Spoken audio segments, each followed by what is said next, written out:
guys, welcome back to my YouTube channel. My name is Uzagiti Lomo and thank you so much for clicking onto this video. I'm happy to have you. A moment. So guys, welcome to the first official episode of my Vlogtober series. So I did post a video last week. I know I'm like a week late, but guys, better late than never, right? Right. Anyways, today, I'm drinking apple cider vinegar with water. It's quite an acquired taste, but I like it. So, hi boo.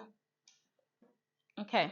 So guys, today we will be talking about my 2023 mental dip.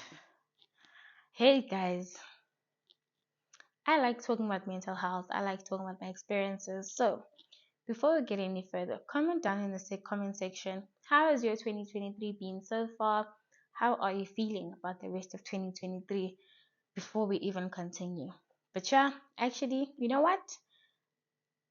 Don't forget to like, comment, and subscribe, okay? Please subscribe. Also, we made it to 200 subbies. Yay! Thanks, guys. Ngiyabonga.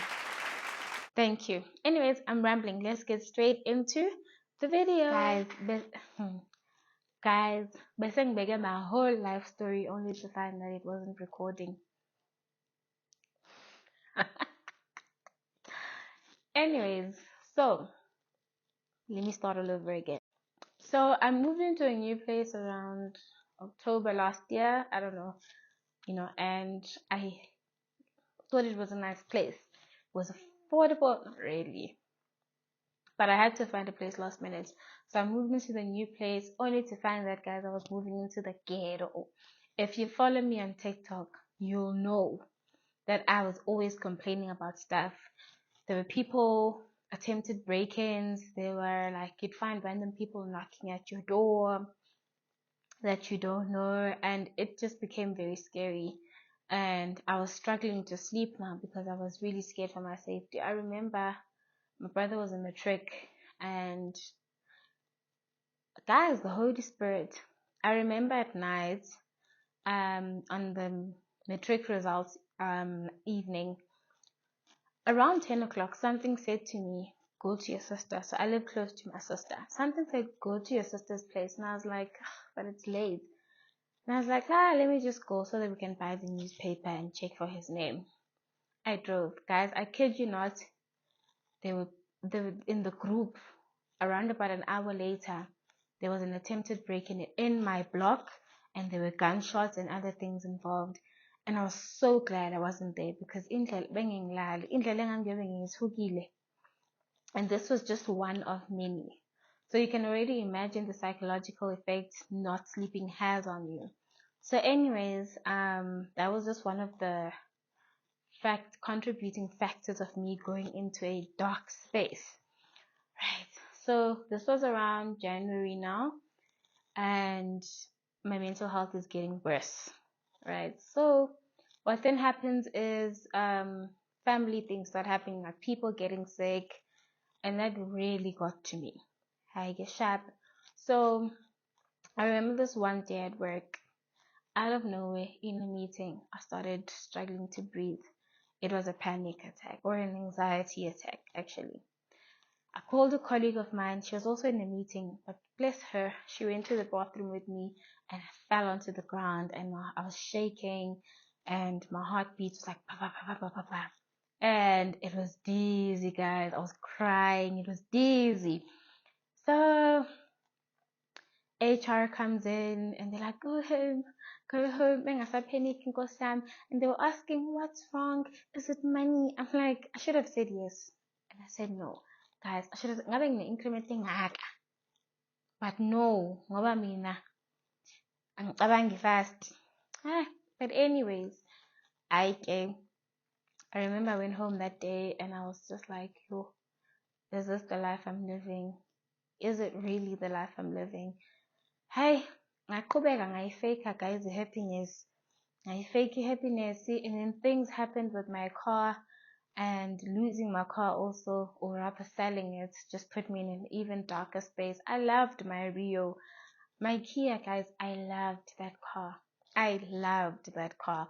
So letting it go was not easy. Yabo. So anyways, I then yeah, what happened? So I decided, let me go see a psychologist. Fine. This was around end of March, April, May, June. No, I went to see a psychologist around April, May, June. Yes, I went to see a psychologist around April, and then I had one session with her. After I had the session, she just irritated me. She started wanting to involve people over one session, guys. Should I call your mom? Should I call your sister? Should I call your sister? Do you need leave? Leave is not gonna help. I'm depressed. Like, one day off is not gonna help. So what I wanted, Gasly, was to just see a psychologist. They can refer me to a psychiatrist. I get on antidepressants and I get better. That's not how it works, guys. That is not how it works. That's what I thought. I had really bad experiences with seeing psychologists and psychiatrists to a point where I just felt like you get medication and then it's done. Nope, it doesn't work like that. So I did go and see a psychiatrist. She was amazing. She is amazing, guys. So I went to see her and I was crying throughout the whole session, guys. Throughout the whole session. So yeah. I was crying throughout the whole session and we spoke. Like, she listened to me. I spoke, and then she's like, okay, I'll put you on antidepressants, but I do need to admit you. I was like, no, I'm scared of work. Like, I need to work. Yabon J, guys, we don't put ourselves first. And I was scared and what are they gonna say at work? Yabo. Hi. Time went by. I was just getting worse. I was crying every night. I wasn't sleeping. I stopped eating. And everything was just a problem. So I went back beginning of June, and okay, I had been doing sessions with her, but this one particular session I was like, Doc, I'm tired. I can't do this anymore. Guys, I couldn't work. I couldn't think. I felt like I just couldn't say straight words. Like, things I was saying weren't making sense. My train of thought was messed up. I was tired, but I couldn't sleep. So I was like, please, it's fine, admit me. And then she does admit me at this facility. It was a Christian mental health institution and it's called Vista. The best, guys. Ward Erica, the best. I I remember the first day we had our first session and she was like, I thought, after us talking, she was like, I thought admitting you was a mistake, but I can really see how much, like, you're in such a dark space. It's bad. And I was like, geez, bro, it's not that deep. It was that deep. So throughout the 2 weeks I spent there, I shut out the world. They were like, you're not allowed to receive visitors for the first 3 days. I was like, And I really appreciated that because I needed to break away. I needed, guys, like, it was back to a point where I wasn't picking up phone calls from my mom or anyone. I wasn't texting. I just wasn't talking to anyone.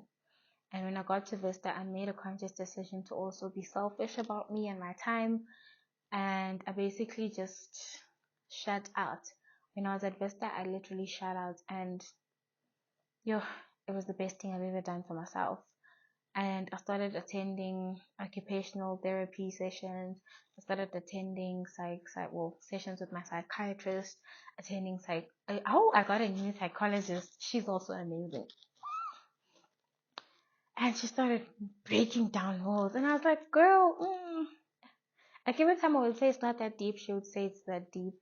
We built such a great relationship. And this is why I was saying that it's not about the antidepressants, in all honesty. It's about breaking down things that, I don't know, really trigger you and cause you to fall into this depression. Because medication, it helps. I'm not gonna lie, it helps. But I found my psychologist session very helpful because they got me to understand me better, my triggers. And now I do believe I'm a bit better than before at identifying my triggers and trying to distance myself from it. I haven't mastered it. I'm still trying. I still get triggered, but I don't cry myself to sleep over things now. I don't overthink things. Yes, something may really bother me, but I don't lose sleep over it. I have a sleeping pattern. I'm smiling. I'm happy. Like, I'm in such a good place now. And I think the point of this video is just to emphasize how important it is to prioritize your mental health and to prioritize yourself. Because small things like waking up and making your bed and going to take a shower are things normal people like Sharp. When you're depressed, it's a mission. So now I make a conscious decision to make sure that every day I wake up, I do my bed, I shower, and I pray and I start my day. I'm like, okay, I put myself in a space where I'm like, I'm not just gonna lie down because I'm feeling sad. You know, when someone upsets me, I try my best to think logically and not put emotions. It's that's something I'm really still struggling with. But yo guys, every day, okay, almost every day when I think about this, I thank God for giving me the opportunity to be able to go to this facility because it changed my life. And I really hope that this video encourages someone who's going through stuff to actually step up and ask for help. So yeah guys, I just want you guys to know that reaching out for help when you're depressed is not a sign of the fact that you're weak or anything, but it's more of a sign of strength that you're able to take charge of your life. Anyways, please share this video to someone you think might need to see it, might need some encouragement. There is hope, light at the end of the tunnel. Anyways, please don't forget to like, comment, and subscribe. Share your thoughts, and yeah, I'll see you guys in my next video for Vlogtober. Bye.